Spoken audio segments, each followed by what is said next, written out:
باشمهندس صباح الخير، اخبار حضرتك ايه؟ معلش بقى احنا اتاخرنا عليك في ان احنا نبعت لك الصور.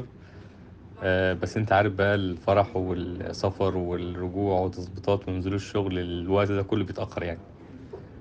فعلا احنا بنتشرف بيك وبنشكرك جدا جدا جدا جدا جدا على توجيهاتك وعلى نصايحك دايما، وعلى رأيك اللي كان دايما صواب.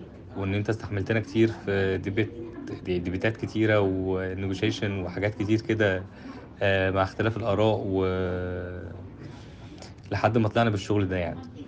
فاحنا بنبعت لك الفيديو ده علشان يعني ايه نكلل تعبك معانا ونشكرك، ونقول لك احنا فعلا اتشرفنا بيك. انت حد محترم صبور، وصلتنا اللي احنا عايزينه.